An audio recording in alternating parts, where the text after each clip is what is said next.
Are you gonna hit that sailboat? Yeah. It looked like it.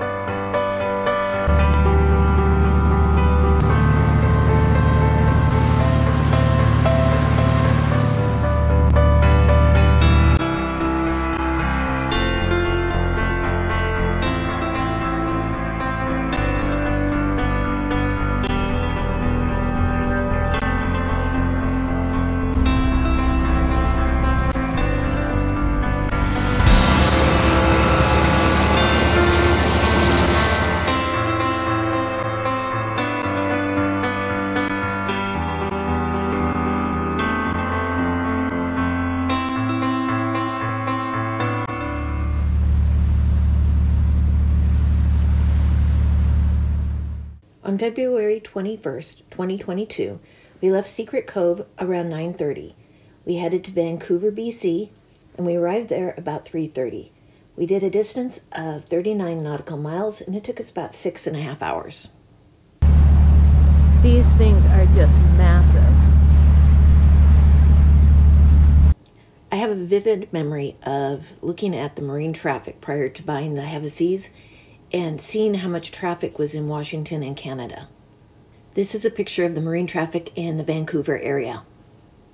It looks like you're going to be bumper to bumper, but it really isn't as bad as what it looks like on the map. The types of ships have different colors.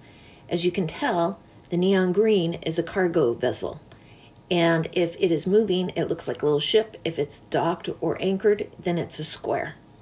It shows quite a few cargo ships that are anchored outside of Vancouver. Vancouver is a city in southwestern British Columbia, Canada. It is the major urban center of Western Canada and the focus of one of the country's most populous metropolitan regions.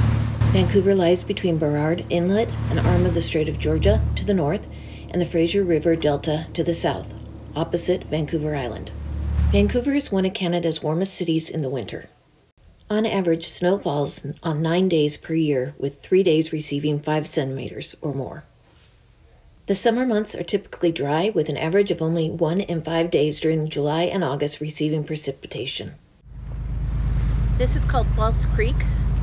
Basically, you go up this channel and it ends. I guess that's why they call it false, because it's really not a creek.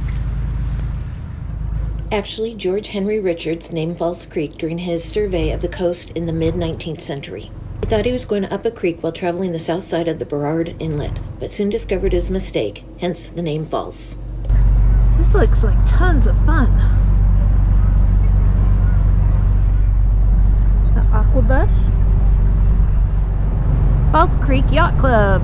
We're reciprocals with them, the Juno Yacht Club. Anchoring in False Creek is a great way to explore the city. You'll be close to downtown Vancouver, Granville Island Market, and some of Vancouver's best shopping, theaters, and restaurants. Boaters are required to get a free permit to anchor in False Creek. This permit can be filled out online and printed and placed in your window.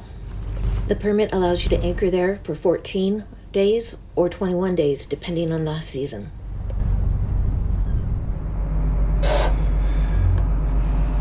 This is supposed to be the anchorage area here, but it's like 10 feet of water.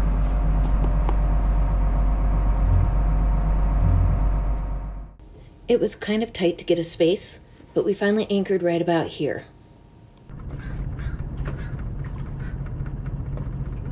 We're going to go explore Vancouver after cleaning the boat all day yesterday.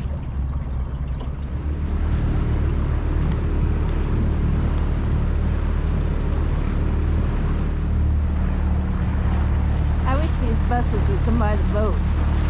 My understanding is water taxis used to come to the boats, but no longer will do that. In the late 1950s, city planners began to encourage building of high-rise residential towers in Vancouver's West End, subject to strict requirements for setbacks and open space to protect sightlines and preserve green space. The success of these dense but livable neighborhoods led to the redevelopment of urban industrial sites such as North False Creek and Cole Harbor beginning in the mid-1980s. The parks and walkways were just really beautiful. Transportation by water was encouraged.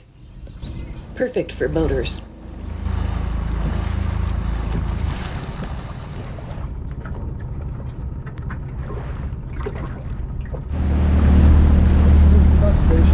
Yeah, that looks like the bus station.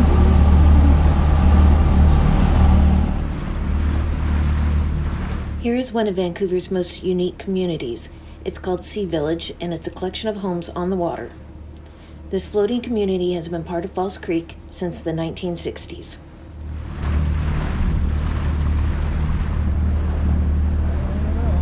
I could do this.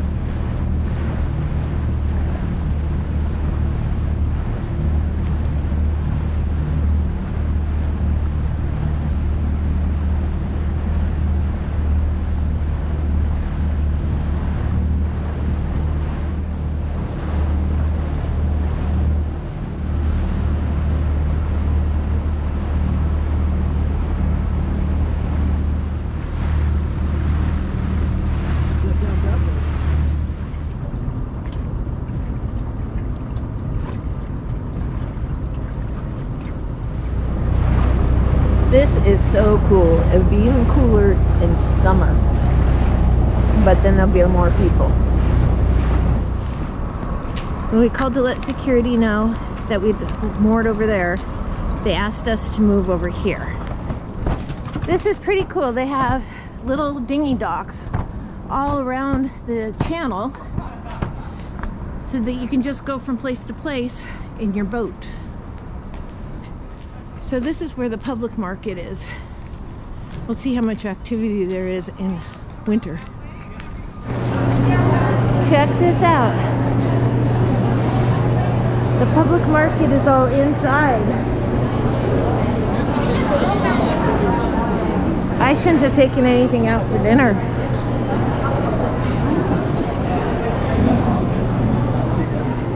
Any kind of food you want. There's breads,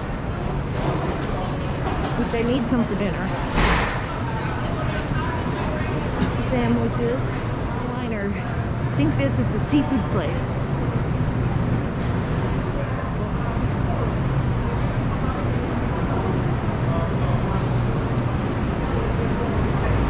Oh, halibut chowder. Prawn cakes.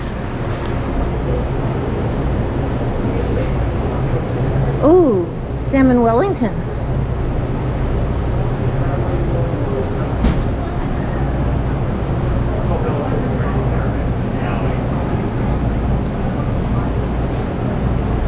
Seafood lasagnas. I'm stuck. I don't know if I want the sockeye salmon Wellington or the seafood lasagna, or there's salmon lasagna. I've never had salmon lasagna. I asked which was best, and we're going with the seafood lasagna. Flowers. This is so much like Pike's Place, but not as crazy. Italian. You could update your fresh vegetables.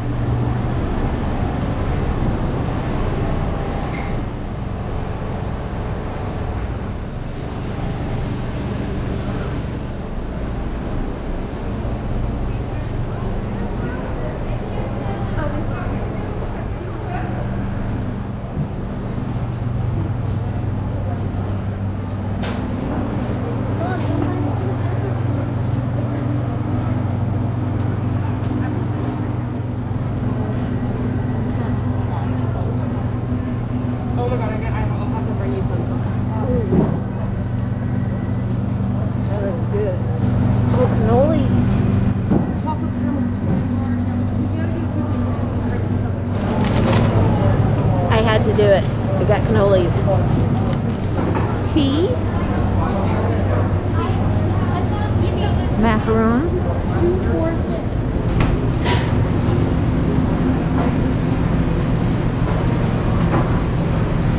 This actually reminds me a lot more of New York than of Pike's Place. More pastry. Nuts.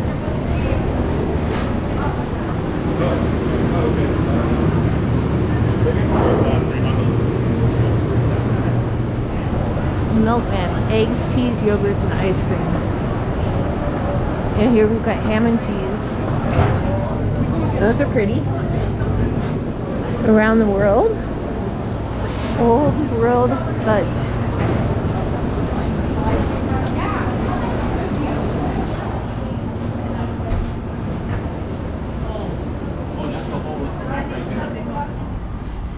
And it doesn't just end with the inside area.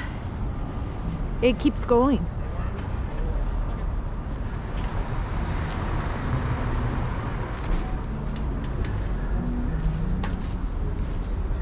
Strub activewear. I'm thinking I need to go get a new hat. Lobster rolls. So we ended up with the Connecticut lobster roll. Looks quite a bit different from the ones we find on the East Coast, but we'll try it and see how good it is. You want some, don't you?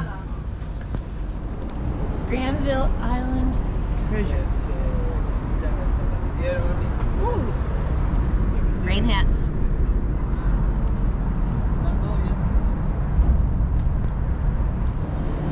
Tony's Fish and Oyster Cafe. There's a big, huge toy company. So there's a whole thing called a kids market. And this is just all licorice.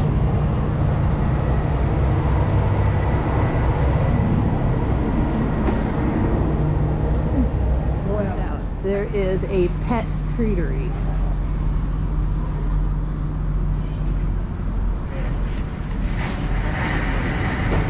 A brewery. That's sounding pretty good. What time is it?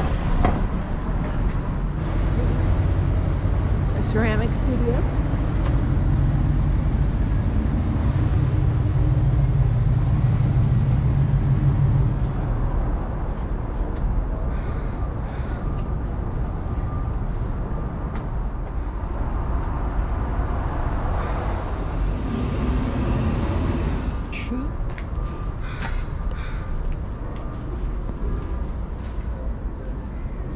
Oh, I love ironwork. Look at that wine holder.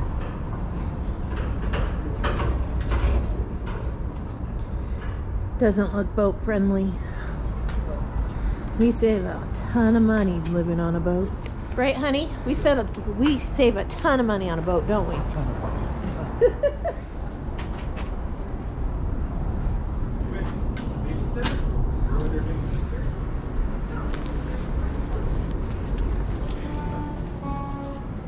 Artesian sake maker.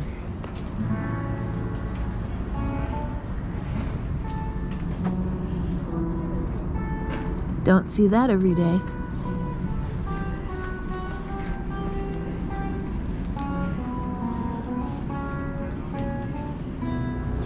She actually did chew on that? She chewed on that. She actually broke herself out of her halter. This is Ocean Concrete. It's an industrial manufacturer of ready-made concrete since 1886 in the Lower Mainland and since 1920 on Granville Island.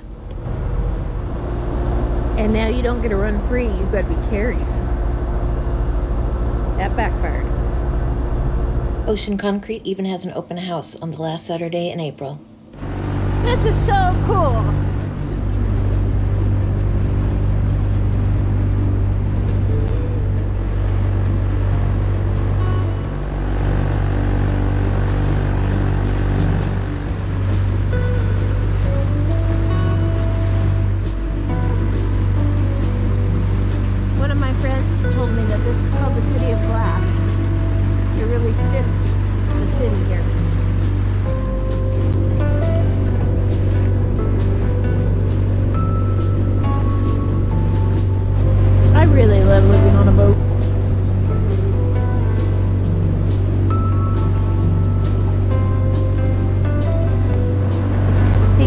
Another dock that we could just tie up to. This is a cool place.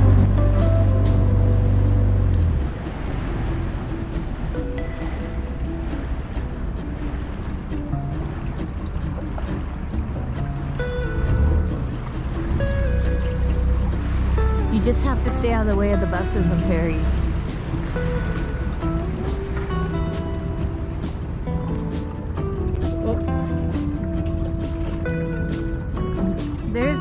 sculpture. The Sitka.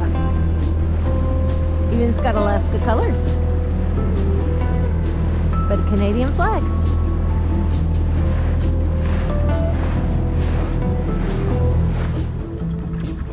It's kind of cool.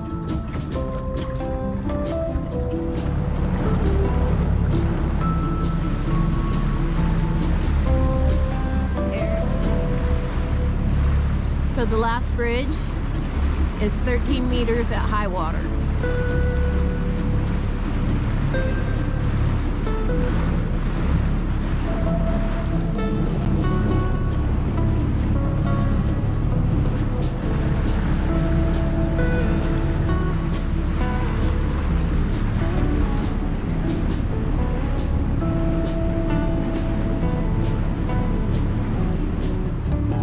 We headed back to the boat a little bit cold, had some creamy mozzarella shrimp pasta for dinner, along with the bread that we bought at the market.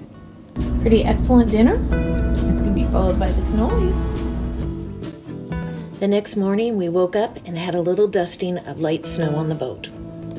I am confident that we will get back to Vancouver. We want to revisit what we've seen and see the additional parts of the city.